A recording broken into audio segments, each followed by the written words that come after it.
How's it going, everybody? I'm Stella Chung, and this is The Weekly Fix, the show where we round up all the gaming and entertainment headlines you may have missed this week. Rockstar has finally announced that GTA 6 is under development, and Microsoft has clarified their stance on Call of Duty's exclusivity going forward. In the entertainment world, over 100 minutes of extra content is coming to Spider-Man No Way Home Blu-ray, and the animated Miles Morales might be crossing over into the MCU soon. Glad to have you here. Let's get to it.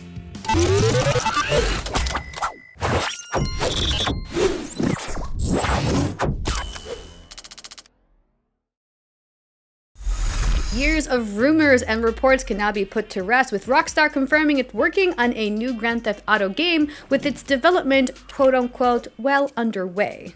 In a press release, a Rockstar spokesperson wrote, "With the unprecedented longevity of GTA 5, we know many of you have been asking us about a new entry in the Grand Theft Auto series. With every new project we embark on, our goal is always to significantly move beyond what we have previously delivered, and we are pleased to confirm that active development of the next entry in the Grand Theft Auto series is well underway. We look forward to sharing more as soon as we are ready, so please stay tuned to the Rockstar Newswire for official details." On behalf of our entire team, we thank you all for your support and cannot wait to step into the future with you. Something to note in this press release is the fact Rockstar doesn't call this next entry GTA 6, but a next entry in the Grand Theft Auto series. The game is obviously a long way from being released, with reports estimating the game to arrive in 2024 or 2025, but Rockstar is not saying much on anything else about the game right now. Previous reports have mentioned the initial version of GTA 6 could be smaller than GTA 5, with other reports saying the game could return to Miami-inspired Vice City setting. Some fans theorize that a screenshot snuck in the GTA Trilogy Remastered Edition gives clues to what the next entry could be. Is that a UFO? Are we getting aliens in GTA? Maybe a spin-off. Who knows? Maybe a story spin-off. That would be pretty cool.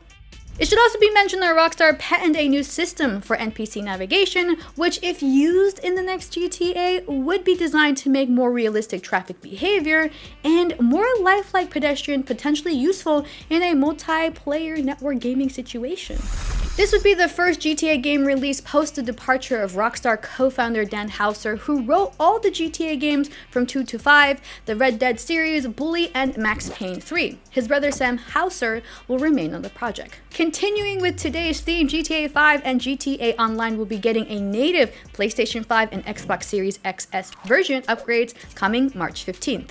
After a year delay, Rockstar confirms new-gen editions will arrive soon, bringing a new graphics mode with up to 4K resolution, up to 60 frames per second, texture and draw distance upgrades, HDR options, and ray tracing. Promising to take advantage of new console tech, Rockstar aims to offer faster loading times, immersive 3D audio, platform-specific features like advanced haptic feedback, and a lot more. Players will also be able to perform a one-time migration of their story mode progress and GTA Online character from PlayStation 4 and Xbox One to PlayStation 5 and Xbox Series XS. Rockstar has not confirmed if this would be free or a paid upgrade, or whether save migration can be performed cross-platform or it has to stay within the console family. GTA Online will also be released as a standalone game without the need to purchase GTA 5 and will be free for 3 months after launch on PlayStation 5 and Xbox Series X. No price after the date has yet to be mentioned. GTA Online will also add new onboarding features to skip the GTA 5 story prologue and a new career builder feature. New online players will also be able to choose which 4 businesses to start the game off with, along with in-game cash to buy some properties, vehicles, and weapons. Returning players can choose to transfer their existing character progress or restart the game using the career builder function. In addition, the new gen versions of the game will add How Special Works Auto Shop, allowing players to upgrade vehicles for elite driving performance that takes full advantage of the upgraded power of new console hardware. It's going to be exciting to see how the game builds around the existing GTA Online structure, but we'll just have to sit tight with the new gen versions until we can see a glimmer of the next GTA entry. And finally, if you were wondering how big the Steam Deck is, well, one collector seems to not only get his hands on a Steam Deck, but he compares it with the sizes of other handheld consoles. It's not a competition when we see the comparison of the Steam Deck next to handheld consoles like the PS Vita or the Famicom, but when the Steam Deck is compared to some of history's bulkier handhelds like the Game Gear, Virtual Boy, or the Wii U controller, it becomes very evident the Steam Deck is something else. I mean, look at it compared to a Game Boy Advance or a GBA-SP. It could eat it for lunch. Plus, the width of the Steam Deck looks to be 2 controllers wide. That's like practically a notebook or a small laptop, right? But the real question after looking at all these images is if the Steam Deck will actually play a majority of games in the Steam library. As of now, there is a vague list of games that have been verified that support the Steam Deck, but we won't know for certain until a full announcement is made. Hopefully, the bigger the handheld, the more Steam games it can fit. Following their purchase of Activision Blizzard, Microsoft has now confirmed that Call of Duty and other popular games will get PlayStation releases, quote, beyond the existing agreement. The new plan came to light in a piece published to explain how the company will adapt to gain regulatory approval for its takeover. President Brad Smith addressed concerns that popular games would no longer be available on competing consoles, writing, "We have committed to Sony that we will also make them available on PlayStation beyond the existing agreement and into the future so that Sony fans can continue to enjoy the games they love." Previous reports have indicated that the next 3 Call of Duty games would come to PlayStation, but this is the first confirmation of that trend continuing beyond current contractual obligations. Smith added that Microsoft would be looking to assure the same for Activision Blizzard games on Nintendo consoles. He went on to say, "We believe this is the right thing for the industry, for gamers, and for our business." There are caveats here, of course. Smith does not commit to all traditionally multi-format Activision Blizzard games coming to PlayStation and Nintendo, nor does he commit to this agreement existing forever. Not to mention brand new IPs developed within Activision Blizzard after the takeover. Smith's post also announces changes and commitments for the Microsoft Store in line with showing regulators that the company is encouraging rather than stifling competition in the gaming and tech space. This even includes allowing developers to use their own payment systems rather than Microsoft's own. Smith's pledge finished up by saying, quote, "Our large investment to acquire Activision Blizzard further strengthens our resolve to remove friction on behalf of creators and gamers alike. We want to enable world-class content to reach every gamer more easily across every platform." While FTC and Justice Department investigations will take place for some time before the Activision Blizzard takeover is complete, legal experts and Microsoft CEO Satya Nadella have both said they don't see the deal being blocked. Moving on, more than 60,000 Battlefield 2042 players have signed a petition asking for their money back, as the game continues to receive criticism for its slow update rollout and perceived lack of features. Eurogamer spotted the petition, which requested that refunds available on Steam be extended to PlayStation and Xbox customers, and said EA made a mockery of customers who purchased the game. The publisher has admitted that Battlefield 2042 did not meet expectations, and developer DICE recently delayed a number of updates, including its first season pass and the addition of a scoreboard. How can you forget the scoreboard? Like, seriously. Complaints arose almost immediately when Battlefield 2042 launched on November 19th with server and UI problems, and fans quickly noticed a number of features they thought were missing from the game. DICE announced on February 1st that Battlefield 2042 Season 1 would be delayed so the studio could focus on more immediate issues in the game, starting with an end-of-round scoreboard being added. But the developer said 2 days later that this update would also be delayed until March, as it had to release a hotfix to tackle game instability issues caused by the previous patch. Oof. DICE is not having a good week. A good month? A good year? I don't know. And finally today, Bandai Namco has made an announcement recognizing current technical difficulties with the Dark Souls games on PC, and said that it is now looking into Elden Ring ahead of launch to ensure the problem doesn't affect it as well. In a statement on Twitter, Bandai Namco and From Software said that they are aware of technical difficulties players have experienced with the Dark Souls suite of games on PC, referring to the fact that servers are down after a serious exploit was discovered. The companies offered their thanks to fans who have reported the issue and said, quote, "We have extended the investigation to Elden Ring, our upcoming title launching on February 25th, and have made sure the necessary security measures are in place for this title on all target platforms." The statement also says that due to the issue, servers for the Dark Souls series on PC will not resume until after the release of Elden Ring. The issue affecting From Software games on PC was discovered last month, with Reddit users claiming a remote code execution exploit had been found that could let hackers run code on your machine without permission.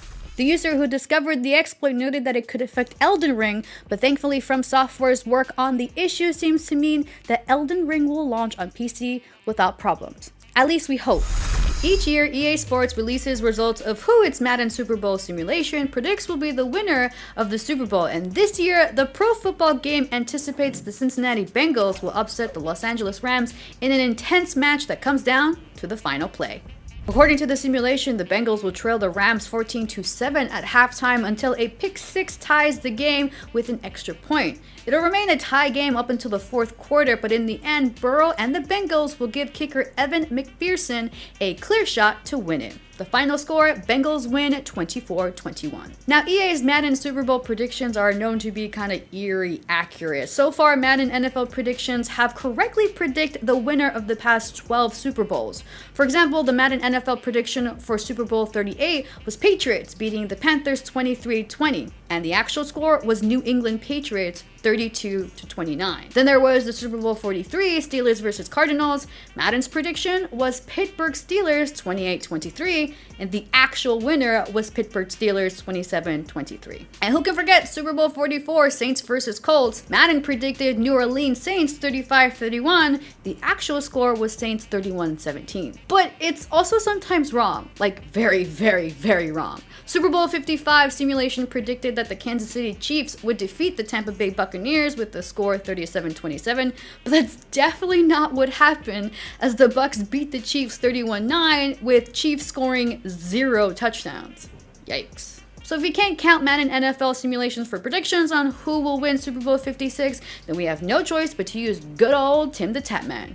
Shocked? Don't be. Apparently, Tim has built a reputation for making cursed sports predictions, as whenever he predicts something, the opposite ends up happening. And it holds true for the NFL's biggest game. Tim's predictions have become somewhat of a jinx, as he predicted the Kansas City Chiefs would beat the San Francisco 49ers, especially since during the game, the 49ers were up 17-7, but ultimately they lost 17-20, never to score again. Tim's cursed predictions have become so bad, he asked Drake for help. I wonder how that convo went. Regardless, Tim said he would make his Super Bowl predictions soon, so whether they are similar to Madden's or different, we'll know who's right after the Los Angeles Rams take on the Cincinnati Bengals Sunday, February 13th. Moving on, if you're eagerly waiting for new content for GTA 5 or glimpses of GTA 6 or whatever it'll be called, how about some good old-fashioned GTA 5 mods? Well, this incredibly detailed Batman mod features multiple Batsuits, gadgets, a dozen Batmobiles, and lots more. Thanks to Julio Nib, their latest creation released February 2nd lets PC players don the Cape Crusaders' multiple Batsuits to run, glide, grapple, and fight in Los Santos. The mod adds a unique melee combat system similar to the Arkham series, including slow motion finishers. Players can summon 12 different Bat vehicles, including the 1989 Batmobile and the Tumbler from the Dark Knight trilogy. The Tumbler comes with machine guns, rockets, homing missiles, rear-releasing spikes, a grappler hook, slippery oil-releasing functions, and a self-destruct mode. Other vehicles included in the mod are the Batcycle and the Batplane, with some equipped with body armor mode to protect players when fighting crime or creating crime. Gadgets included in the mode are the classic Batarang with remote control features similar to Arkham games, along with other features like disarm mode, smoke, electric, freeze, and explosion. The Batclaw can be used to grapple buildings, planes, and enemies, while the Disruptor gun makes vehicles lose control as it hacks into them, sending them away. Did I mention there's also a crypto spear used to impale enemies from afar? If this seems like something you're interested in, the mod is currently in pre-release and available for Julio Nib subscribers on their Patreon page. So go check it out. And finally, It Takes Two has sold 5 million copies, according to the developer Hazelight Studios. In a tweet from the devs, the team celebrated the game surpassing its expectations and thanking fans for enjoying their game that much. Back in October, the game passed 3 million units sold with a strong holiday performance of at least 2 million sales. It Takes Two won several categories at the Game Awards, including the Game of the Year, Best Multiplayer Game, and Best Family Game, and was nominated for IGN's Game of the Year as well. With several noteworthy fans from within the gaming sphere, like Dark Souls director Hidetaka Miyazaki, praising the game, it's not surprising that Hazelight Studios has partnered with DJ2 Entertainment to create an adaptation for film and television. It's time to take a quick break, but when we come back, we've got the scoop on extra content for the No Way Home Blu-ray, and Adult Swim's iconic Smiling Friends has been renewed for a second season. See you soon. Welcome back. The producers of Spider-Man Across the Spider-Verse are hinting that a crossover with the MCU might be in the works. And speaking of the MCU, Spider-Man No Way Home has revealed the extras from its Blu-ray, and it's over 100 minutes of content. Let's find out what we have in store. Now, you wanted more Spider-Man, right? Well, it looks like you might be getting it. According to a recent tweet from movie insider Amit Chaudhuri, we're likely to receive over 100 minutes of deleted scenes and bonus footage when Spider-Man No Way Home releases on DVD and Blu-ray. Now, on the list tweeted out, we see such eye-catching deleted titles like The Spidey's Hangout. Now, the scene in question will run for 4 minutes and 25 seconds, and based on the title, we'll probably see more screen time and interactions between, spoilers, the Spider-Men. The 3 Spider-Men, yes. Now, another deleted scene is entitled Happy's Very Good Lawyer, which will likely feature Happy Hogan interacting with, another spoiler here, Daredevil's Matt Murdock. Now, Charlie Cox's cameo appearance in No Way Home was definitely one of the more unexpected surprises in the film, seemingly connecting the Marvel Netflix shows to the overall MCU. Now, the longest clip from the list is the Sinister Summit at 8 minutes and 44 seconds, which will be a villains panel with the 5 baddies seen in No Way Home. Now, we'll be talking to the writers of Spider-Man No Way Home on February 19th as part of IGN's Fan Fest, so maybe we'll get some answers. Who knows? We'll see. Now, as for now, the list of bonus content hasn't been officially confirmed, and there's no available release date for No Way Home on DVD or Blu-ray. It's still pulling in big bucks at the box office, so expect to see it remain in theaters for a while longer before experiencing it all over again from the comfort of your own home. Now, something else many of us were anticipating experiencing at home seems like it's no longer going to happen. Yeah, the Boondocks reboot is apparently no longer happening, y'all. Now, originally announced for a fall release in 2020, the Boondocks reboot was pushed to arrive sometime this year on HBO Max. But according to the Boondocks voice actor and comedian Cedric Yarborough, Sony's pulled the plug on the upcoming series. Now, this was news the actor dropped while making an appearance on One-on-One with Deuces on the Geek Set podcast. Here's a clip. I don't know if this is breaking news, but we've been wanting to do the show, and Sony and it's they decided that they're going to pull the plug. So I don't know. Hopefully, maybe one day we'll be able to revisit it. If we don't, then that's what that is. But yeah, I wish the show was coming back, but Now, there's no official word from Sony on the cancellation of the Boondocks reboot just yet, or what may have led to the company pulling the plug on the project. Now, we can only speculate why, but it's honestly hard to say. John Witherspoon, rest his soul, passed away in 2019, and there was a lot of discussion online from fans on how the network would handle the role of Granddad. Now, John Witherspoon's son, J.D. Witherspoon, posted a video onto his YouTube channel breaking down his experience auditioning for the role of Granddad and the future of Granddad on the Boondocks reboot. That's a really eye-opening watch and an interesting peek behind the scenes of what goes on at these studios. I recommend y'all give it a watch. And finally, Gohan and Piccolo take on bigger roles while Vegeta and Goku are off in space when Dragon Ball Super Hero is released in April. According to Japanese media site Mantan Web via comicbook.com, one of the producers of Dragon Ball Super Hero explains why they went with the title of the film and what it means by saying, quote, "The title was decided after we had finished the story. There was a lot of discussion about having super in the title, but we wanted to convey the idea that everyone is a hero, which is why we decided on this title. It may be a bit cliche, but that's what we came up with." Now, honestly, I wouldn't exactly say it's cliche. Redundant, yes. I mean, you could have just went with Dragon Ball Superhero, that does the trick, right? Dragon Ball Superhero, that's just is really unnecessary. It's super unnecessary, but whatever. Now, a crossover with Marvel's live-action heroes isn't off the table for Spider-Man Across the Spider-Verse, according to the producers of the upcoming animated film. Now, Phil Lord and Christopher Miller were recently on the Happy, Sad, Confused podcast, where they were asked about connecting the Spider-Verse to the overall MCU following what was witnessed in Spider-Man No Way Home. Now, Lord and Miller hinted at the possibility of a Spider-Verse MCU crossover by saying this. Why would you think a multiverse in which many things are possible that they're not related? Right. That everything's possible except for this one thing that everyone wants.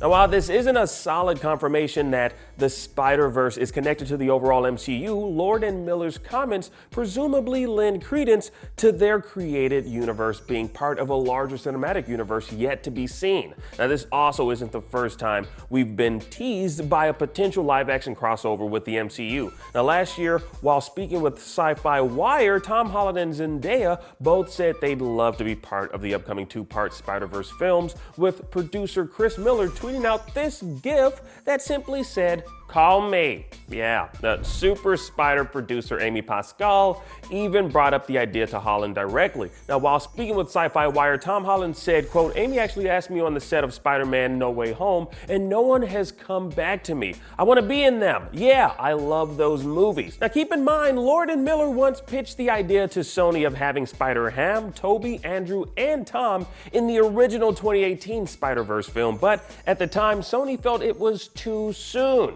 Now, after the phenomenal success of Spider-Man No Way Home, which spanned multiple universes within the Spider-Man live-action film franchise, perhaps Sony's finally, and I mean finally, able to see the potential of bringing in those heavy hitters for another multiverse outing in the upcoming animated Spider-Verse movies. I don't know, but we'll see when part 1 of Spider-Man Across the Spider-Verse hits theaters October 7th. Now, crossing over to the multiverse of multimedia, Spider-Man No Way Home finally confirmed its first streaming service, and it's not Disney Plus or Netflix, believe it or not. Yeah. Now, No Way Home will be arriving on Starz sometime over the next 6 months. Now, this might seem like an unexpected move to fans. It's very unexpected to me, yeah. Now, given the most recent movie streaming deals Sony made with both Netflix and Disney Plus, yeah, but their deal only covers Sony films from 2022 through 2026. And since No Way Home was released just at the very end of 2021, it of course doesn't fall under that deal. Now, future Spidey flicks will come to Netflix and then Disney Plus, but it's unclear if No Way Home will ever find its way home onto your favorite streaming service. Unless you already have Starz, then you're good. Y'all are good if you have it. I don't, so I'm not good. Yeah. Now, how do y'all feel about this news? Please comment down below. And finally, it seems Star Wars Andor is already getting a season 2, which is crazy to me and probably to you because season 1 has yet to be released. Now, the word comes from actor Stellan Skarsgård, who seemingly confirmed that the Rogue One spin-off series will be getting a second season. Now, according to Collider, the actor revealed he'd be returning to the set of Andor while speaking with a Swedish news site. Now, Skarsgård said, quote, "We start with Dune 2 in July, and then in the autumn, it's time for the second season of the Star Wars series Andor."